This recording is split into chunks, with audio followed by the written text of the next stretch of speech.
یہ مدینہ ہے جہاں فرشتے بھی ادب سے پر جھکاتے ہیں۔ یہ مکہ مکرمہ ہے جہاں پتھر بھی لبیک کہتے ہیں۔ کبھی یہ سرزمین وحی الہی کا گہوارہ تھی۔ یہاں جبریل امین علیہ السلام آسمانوں سے اترتے اور رسول اللہ صلی اللہ علیہ وسلم سجدوں میں آنسو بہاتے تھے۔ یہ وہی حرمین کی مقدس دھرتی ہے جہاں سے نور نکلا اور ظلمت چھٹ گئی۔ مگر اب کیا ہو رہا ہے؟ نغموں کی گونج آذانوں کو دبا رہی ہے، ناچتی روشنیوں نے محرابوں کو بے نور کر دیا ہے اور مسجد نبوی کے سائے میں گاڑیوں کے قافلے دوڑ رہے ہیں۔ یہ وہی سرزمین ہے جہاں فتنہ حرہ نے امت کو رلایا تھا اور آج کے سعودی اسی تاریخ کو دہرا رہے ہیں۔ کیا یہ وہی زمانہ نہیں جس کی پیشن گوئیاں نبی اکرم صلی اللہ علیہ وسلم نے کی تھیں؟ میری امت کے لوگ زنا کو عام کریں گے، موسیقی کو حلال کر لیں گے اور برائی کو برا جاننا چھوڑ دیں گے۔ آج کل فحاشی کے فیسٹیول مسجد نبوی کے قریب سجے ہیں۔ آج سعودی عرب میں ویژن 2030 کے تحت اسی عبرت کی جگہ پر نہ صرف میلہ لگایا گیا ہے بلکہ یہاں پر فحاشی سے بھرے ہوئے میوزیکل کنسرٹس بھی ہو رہے ہیں۔ اپریل 2025 کے شروع میں سعودی عرب کے علاقے العلا میں پہاڑوں کے دامن میں پہلے کی طرح ایک بار پھر میوزیکل شو کا اہتمام کیا گیا، جس کے شرمناک مناظر نے مسلمانوں کے جذبات کو بری طرح مجروح کیا۔ یہ میوزیکل کنسرٹ دراصل ایک German music group can music نے منعقد کیا تھا اور یہ علاقہ مدائن صالح کا حصہ ہے۔ سب سے افسوسناک بات یہ ہے کہ یہ وہ وقت ہے جب دنیا بھر میں غزہ کے اندر جہاد اور اسرائیل کے خلاف احتجاج ہو رہا ہے اور جگہ جگہ پر دنیا بھر میں بائیکاٹ کی مہم چل رہی ہے۔ دوسری طرف مسلمان ممالک کے رہنما اپنے ملکوں کے اندر تفریح کے نام پر فحاشی و عریانی کا یہ بازار گرم کر رہے ہیں۔ وہ یہ سب کچھ اس لیے کر رہے ہیں تاکہ اس کا امیج دنیا میں ایک سخت مذہبی ملک کے طور پر نہ دیکھا جائے، بلکہ سعودی عرب کا نام لبرل ممالک کی لسٹ میں شامل ہو سکے تاکہ یہاں بھی غیر ملکی سیاحت اور سرمایہ کاری کو بڑھایا جا سکے۔ ناظرین، العلا کے عجیب و غریب پہاڑوں کے پس منظر میں منعقد ہونے والے کنسرٹ کی کئی ویڈیوز سوشل میڈیا پر گردش کر رہی ہیں۔ یہ تقریب جو قدیم صحرائی نخلستان کے شہر میں منعقد کی گئی تھی، اسے انسٹاگرام پیج کے ذریعے شیئر کیا گیا تھا، جن میں لوگوں کو میوزیکل ایونٹ سے لطف اندوز ہوتے ہوئے دکھایا گیا ہے۔ اس میوزک شو کا انعقاد مبینہ طور پر جبل الفیل میں ہوا، جسے ہاتھی کا پہاڑ بھی کہا جاتا ہے۔ یہاں کی اپنی ایک تاریخی اہمیت ہے۔ ایسا اس لیے ہے کیونکہ ہزاروں سالوں کی ہواؤں اور ریت کے کٹاؤ کی وجہ سے اس پہاڑ کو قدرتی طور پر ایک ہاتھی کی شکل مل چکی ہے جو کہ خود سے نہیں بنائی گئی۔ اس چھوٹی سی پہاڑی کی اونچائی تقریباً 52 میٹر ہے۔ العلا کے اندر اس کا اپنا ایئرپورٹ بھی بنا دیا گیا ہے جو کہ انٹرنیشنل ہے، اور اسی علاقے کے اندر بہت سے فیسٹیول اور میوزیکل کنسرٹ بھی اکثر ہوتے رہتے ہیں، جہاں پر بہت زیادہ تعداد میں غیر ملکی سیاح بھی آتے ہیں۔ یہاں جدید رہائش گاہیں، دکانیں اور مساجد ہیں۔ یہ شہر سے 22 کلومیٹر دور واقع مدائن صالح کا قدیم علاقہ ہے جو خاص طور پر مذہبی بے راہ روی کا حامل ہے۔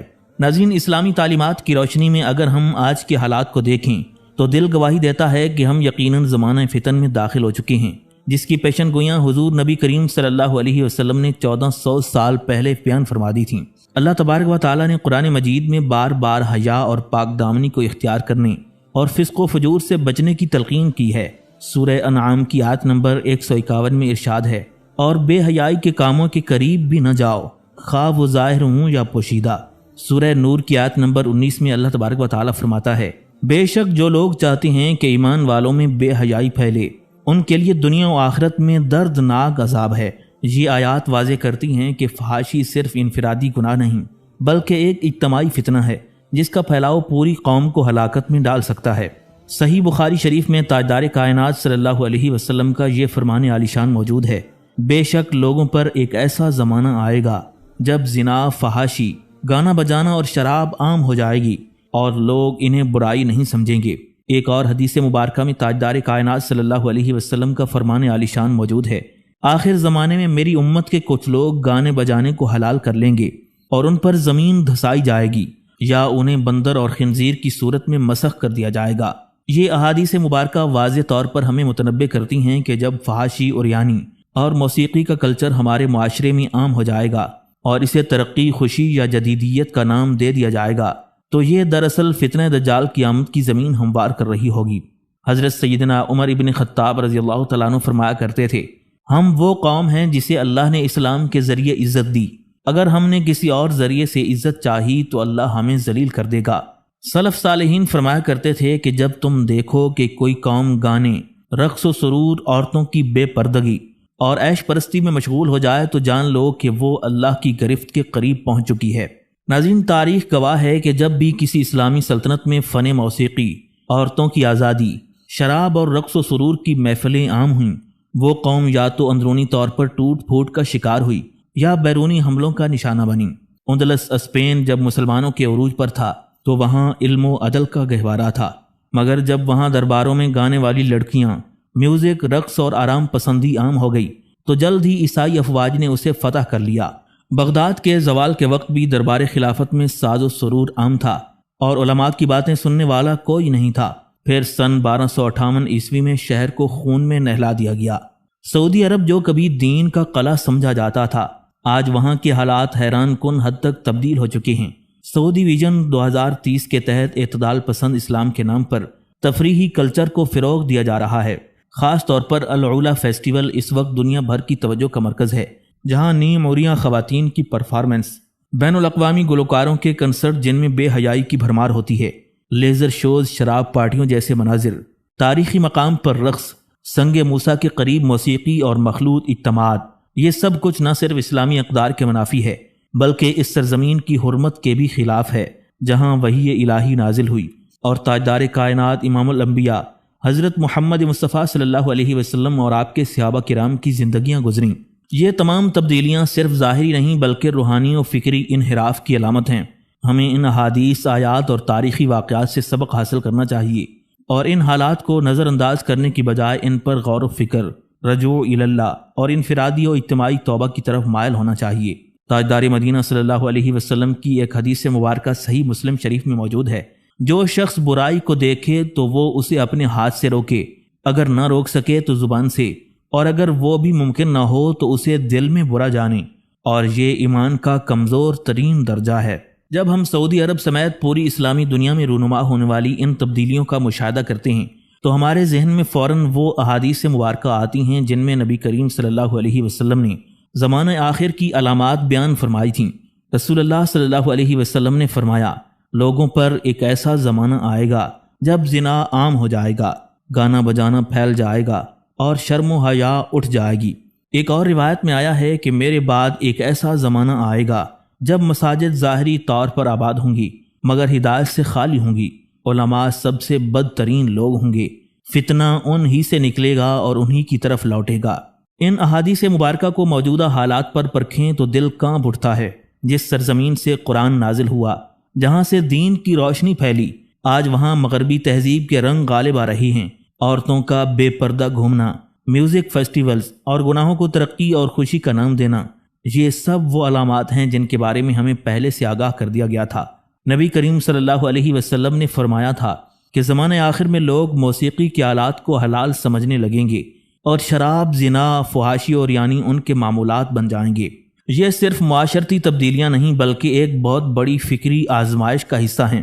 ان کا مقصد صرف لائف سٹائل کو جدید بنانا نہیں بلکہ انسان کے باطن کو دین سے دور کر دینا ہے۔ یہ سب اس حقیقت کی طرف اشارہ کرتا ہے کہ ہم ایک نازک دور میں داخل ہو چکے ہیں اور بیدار دل رکھنے والوں کو چاہیے کہ وہ ان نشانیوں کو پہچانیں، اپنی زندگیوں کو سنواریں اور دوسروں کو بھی بیدار کریں، کیونکہ نبی علیہ الصلوۃ والسلام نے فرمایا، فتنوں کے دور میں جو شخص دین پر قائم رہے گا وہ ایسے ہے جیسے ہاتھ میں انگارہ تھامے ہوئے ہو۔ ناظرین، سعودی عرب کے وسیع صحرا کے سینے میں چھپا ہوا ایک پراسرار اور تاریخی شہر العلا واقع ہے، جو مدینہ منورہ سے تقریباً 300 کلومیٹر شمال مغرب میں واقع ہے۔ یہ شہر صرف جغرافیائی اہمیت کا حامل نہیں بلکہ ہزاروں سال پرانی تہذیب، آثار قدیمہ اور روحانی اسرار کا امین ہے۔ العلا کی سرزمین پر وہی قوم آباد تھی جسے قرآن مجید میں قوم سمود کہا گیا ہے۔ یہی مقام مدائن صالح کے نام سے جانا جاتا ہے، جہاں اللہ کے نبی حضرت صالح علیہ السلام نے اپنی قوم کو اللہ کی طرف بلایا مگر ان کی نافرمانی پر اللہ کا سخت عذاب نازل ہوا۔ آج بھی یہاں پتھروں میں تراشے ہوئے مکانات، مقبرے اور معبد موجود ہیں جو اس برباد قوم کی ہلاکت اور انجام کی نشانیاں ہیں۔ رسول اللہ صلی اللہ علیہ وسلم نے ان آثار کو عبرت کی نظر سے دیکھنے کی تلقین کی، نہ کہ تفریح کے لیے۔ العلا اپنے اندر وہ خاموش پیغام رکھتا ہے جو وقت کے ہر مسافر کو یاد دلاتا ہے، طاقت اور عظمت اللہ کے سامنے کچھ نہیں اگر انسان اس کی نافرمانی کرے۔ حضرت سیدنا عبداللہ ابن عمر رضی اللہ تعالیٰ عنہ بیان کرتے ہیں کہ جنگ تبوک کے وقت جب رومی فوج کا سامنا متوقع تھا تو نبی کریم صلی اللہ علیہ وسلم اور آپ کے صحابہ کرام مدائن صالح کے مقام سے گزرے اور کچھ وقت کے لیے وہاں قیام فرمایا۔ جب آپ کو اس جگہ کے بارے میں بتایا گیا کہ یہ وہی مقام ہے جہاں قوم سمود پر اللہ کا عذاب نازل ہوا تھا تو آپ نے صحابہ کرام سے فرمایا، یہ وہ جگہ ہے جہاں اللہ رب العزت کا عذاب آیا تھا، یہاں غم کے آنسو بہاتے ہوئے عبرت حاصل کرو، خوشیاں نہ مناؤ اور نہ ہی یہاں قیام کرو، کہیں ایسا نہ ہو کہ تم پر بھی وہی عذاب آ جائے جو ان پر آیا تھا۔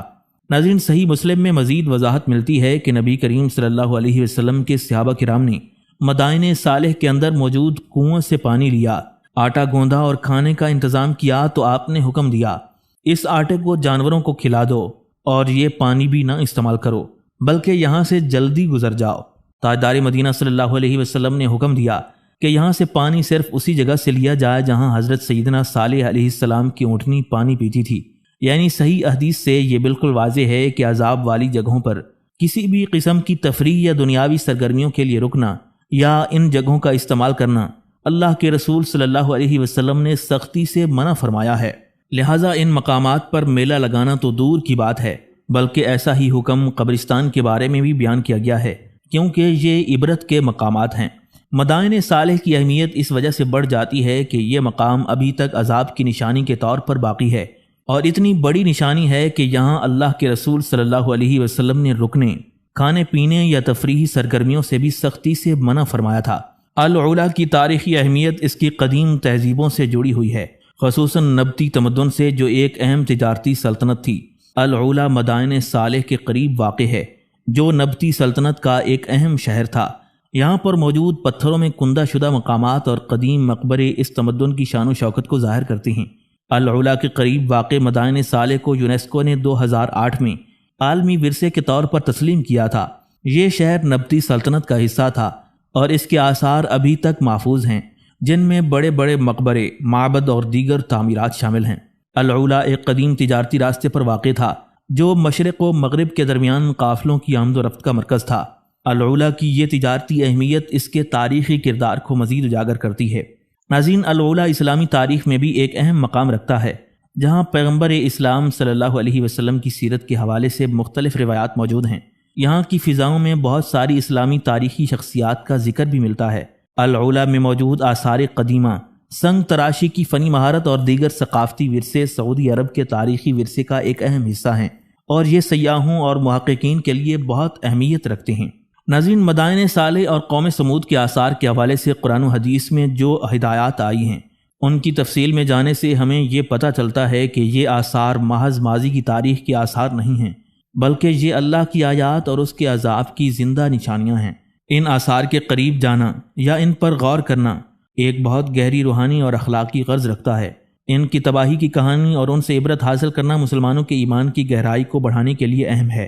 اس کے علاوہ رسول اللہ صلی اللہ علیہ وسلم نے ان آثار کے قریب جانے سے منع کیا تاکہ لوگ صرف تفریح یا تجسس کی غرض سے ان کو نہ دیکھیں۔ ناظرین، مدائن صالح سعودی عرب کے شمال مغربی علاقے میں واقع ہے اور یہ العلا سے 22 کلومیٹر دور واقع ہے۔ یہ مقام تاریخ میں قوم سمود کا مرکز تھا، جو کہ ایک قدیم قوم تھی جس کا ذکر قرآن مجید اور احادیث مبارکہ میں آیا ہے۔ مدائن صالح میں موجود آثار ان کی تباہی کی داستان سناتے ہیں جنہوں نے اللہ کی ہدایات کو رد کیا تھا۔ یہ آثار آج بھی اپنی عظمت کی نشاندہی کرتے ہیں۔ ان میں پتھروں میں تراشے گئے مکانات، مقبرے اور معبد شامل ہیں جو اس بات کی گواہی دیتے ہیں کہ قوم سمود ایک بار یہاں عروج پر تھی۔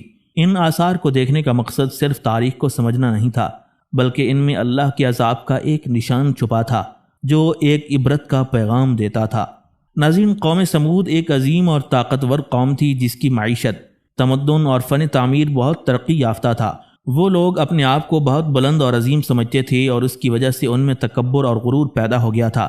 ان کے درمیان اللہ کے پیغمبر حضرت سیدنا صالح علیہ السلام بھیجے گئے تاکہ وہ انہیں اللہ کے راستے کی طرف رہنمائی دیں اور اللہ کے حکم ماننے کی دعوت دیں، لیکن قوم سمود نے ان کی دعوت کو نظر انداز کیا اور اللہ کی نشانیوں کو جھٹلایا۔ اللہ تعالیٰ نے حضرت سیدنا صالح علیہ السلام کو ایک معجزہ عطا فرمایا، یعنی ایک اونٹنی جو اللہ کی طرف سے ایک نشانی تھی کہ یہ قوم حضرت سیدنا صالح علیہ السلام کی صداقت کو تسلیم کرے، لیکن انہوں نے اس کو بھی قتل کر دیا۔ نتیجتاً اللہ رب العزت نے ان پر عذاب نازل کیا۔ قرآن مجید میں قوم سمود کی تباہی کا ذکر یوں کیا گیا، اور پھر ہم نے ان پر ایک ایسا عذاب بھیجا کہ وہ ان کے اعمال کا بدلہ تھا، اور ہم نے انہیں تباہ و برباد کر دیا۔ سورہ حشر میں اللہ تبارک و تعالیٰ فرماتا ہے، تم دیکھو گے کہ ان کی بربادی کا نشان تمہارے سامنے ہوگا۔ ناظرین، قوم سمود کا قصہ ہمیں اس بات کا شعور دیتا ہے کہ اللہ کی نافرمانی کا انجام تباہی اور عذاب ہوتا ہے۔ ان کے آثار آج تک موجود ہیں تاکہ ہم ان سے عبرت حاصل کریں اور اللہ کی ہدایات کو اپنی زندگی میں اپنائیں۔ رسول اللہ صلی اللہ علیہ وسلم نے صحابہ کرام کو مدائن صالح کے آثار کے قریب جانے سے منع کیا، کیونکہ یہ آثار قوم سمود کے عذاب اور تباہی کا گواہ تھے۔ ان آثار کو دیکھنا صرف تفریح کے لیے نہیں تھا، بلکہ اس میں ایک عظیم سبق تھا۔ ان آثار کی طرف جانے سے صحابہ کرام کو یہ پیغام دیا گیا کہ اللہ کے عذاب سے بچنے کے لیے ہمیں اپنی زندگیوں کو درست کرنا چاہیے۔ صحیح مسلم کی ایک حدیث میں آتا ہے کہ رسول اللہ صلی اللہ علیہ وسلم نے صحابہ کرام کو مدائن صالح کے آثار کے پاس جانے سے منع کیا اور فرمایا، تم ان آثار کے قریب نہ جاؤ، کیونکہ یہ قوم سمود کی تباہی کی نشانیاں ہیں اور اللہ کی نافرمانی کا نتیجہ ہے۔ اللہ کی نافرمانی کرنے والی قومیں اسی طرح برباد ہو جاتی ہیں، اور ان آثار کا مقصد یہی تھا کہ لوگ ان سے عبرت حاصل کریں۔ ایک اور وجہ یہ تھی کہ رسول اللہ صلی اللہ علیہ وسلم چاہتے تھے کہ مسلمان ان آثار کو تفریح یا تجسس کے طور پر نہ دیکھیں۔ آپ نے فرمایا، اگر تم ان مقامات کو دیکھنے جاؤ گے تو تمہارے دل میں تکبر اور اللہ کے عذاب کی جھلکیاں ہوں گی، اور یہ تمہیں گناہ کی طرف مائل کر سکتی ہیں۔ تاجدار مدینہ صلی اللہ علیہ وسلم کا مقصد یہ تھا کہ یہ لوگ ان آثار کو دیکھ کر صرف عبرت حاصل کریں، نہ کہ ان پر افسوس کریں یا ان کے بارے میں تجسس بڑھائیں۔ ایک اور حدیث مبارکہ میں آیا ہے کہ نبی علیہ الصلوۃ والسلام نے صحابہ کرام سے فرمایا، تم ان آثار کے قریب نہ جاؤ، کیونکہ یہ اللہ کے عذاب کا تماشا کرنے کے مترادف ہوگا، اور اس میں تمہارے ایمان پر اثر پڑ سکتا ہے۔ یہ بات اس لیے کہی گئی کہ اللہ کے عذاب کو دیکھ کر انسانوں کو خوف آنا چاہیے اور وہ اپنے اعمال پر غور کریں۔ ان آثار کو صرف تفریح یا تجسس کے لیے دیکھنا ان کے مقصد سے ہٹ کر تھا۔ ناظرین، اسی امید کے ساتھ اجازت دیجیے کہ آپ کو ہماری ویڈیو پسند آئی ہوگی۔ ملتے ہیں بہت جلد ایک نئی تاریخی، تحقیقی اور معلوماتی ویڈیو کے ساتھ۔ اللہ رب العزت آپ کا حامی و ناصر ہو۔